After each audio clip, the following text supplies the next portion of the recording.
Hey there folks, it's me TheTacticalBrit, and something I firmly believed recently is that Hell Let Loose is propelling itself into a new level and higher quality of just what's expected from an indie game.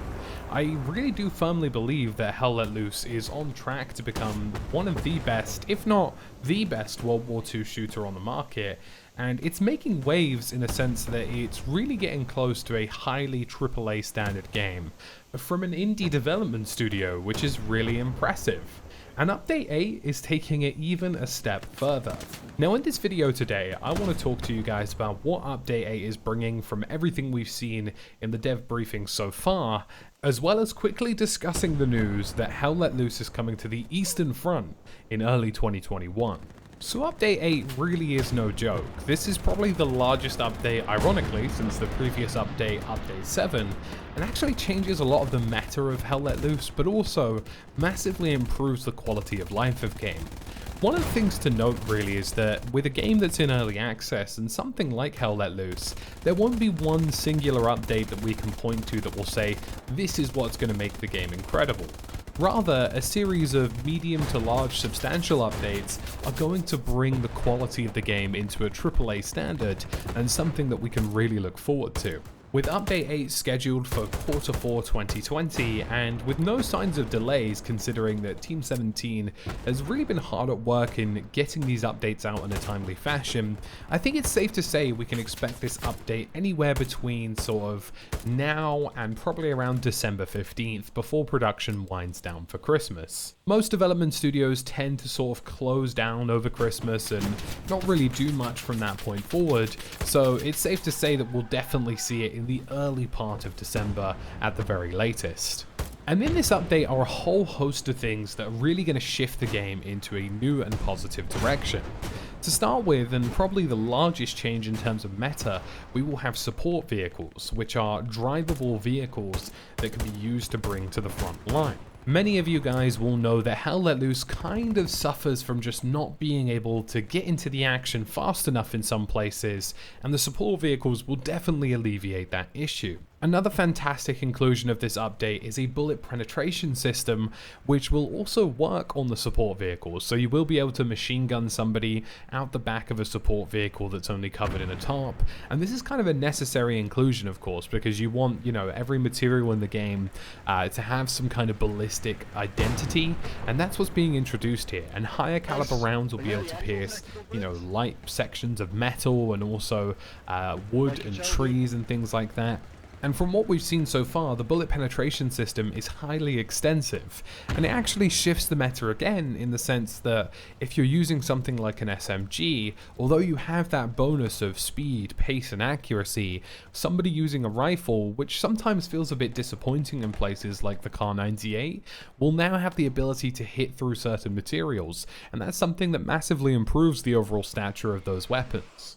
Update 8 is also bringing in an increased optimization patch, and we've been told to expect improvements somewhere in the double digits field, and that's what the community manager has said so far. And double digits of course can mean 10 FPS, but it could also mean anywhere up to sort of 30 FPS.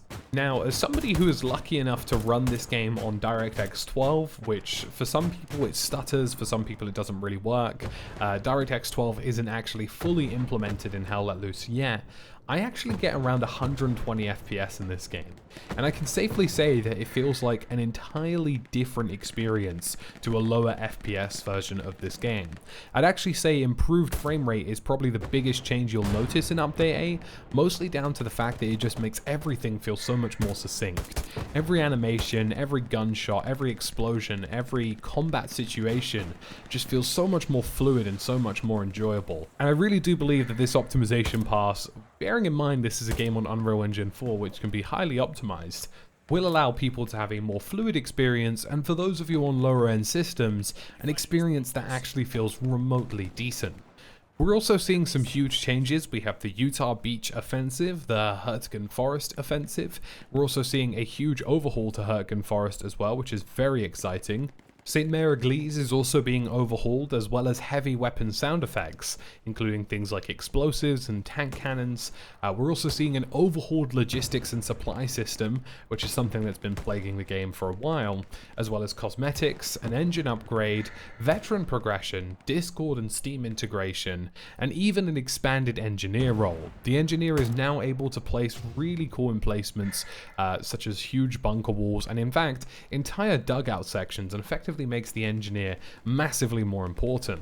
There's also satchel charges finally in the game, which I know is something a lot of people have been looking forward to. Other really small great things is the inclusion of an actual blowtorch now, which means that tankers will be able to repair their own vehicles. And an actual pretty substantial change is the fact that there is a brand new hitbox and flinching system. The hitbox system is becoming much more complex, including limb detection, meaning that different damages will affect different weapons at different ranges, and also through different penetration materials. So you'll likely see limbs become quite an important part of this feature, meaning that some rifles, if they hit you in the arms or the legs, won't necessarily kill you. The grease gun is also coming to the game, which is going to be very exciting. And unit designation is coming to the game. You'll now be able to, when creating an infantry, armored or recon unit, be able to select whether you want your unit to be designated as offensive, defensive, logistics or artillery. There's also actually a toggle to make sure that it's a VoIP only unit to encourage more use of microphones. I should also note that explosions and heavy artillery are also having a sound effects overhaul, as well as a video effects overhaul. I'm pretty sure I only mentioned one of the others prior to this. And also, I'm going to give you guys a first look at some of the bunkers that the engineers can build here, just because they're very, very exciting. These things are both functional in the sense that they're useful, they're very large, some of them are quite big in the sense that they can actually be deployed in big cross sections of land, such as some of the sandbag bunkers. They're upgradable as well, so you can steadily improve the situation, and they're also destructible too, which is really fantastic to see, and something that won't break the cohesion of the game. Honestly guys, it's looking pretty crazy. I think Hell Let Loose is making some serious waves, and I really do believe that after Update 8 we're going to be seeing the game in a fantastic light. Provided all things go well with optimization, there is so much to look forward to here. A bullet penetration system, a better ballistic and hitbox system, better sound effects and VFX, the fact that engineers can now play a vital role in the battlefield and build huge bunkers to increase the amount of cover in the game. You know, we're seeing some serious stuff here, and of course, satchel charges and grease guns, you know, the kinds of stuff that people really want to see in a World War II shooter.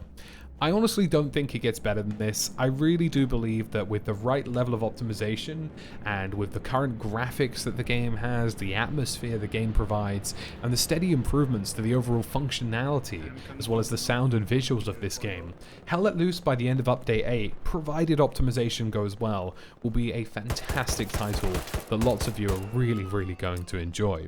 I think Update 8 starts a really strong basis for them to expand the amount of content in the game. I think it's likely we will see the British at some point, and it has been confirmed that we will be seeing the Eastern Front in 2021.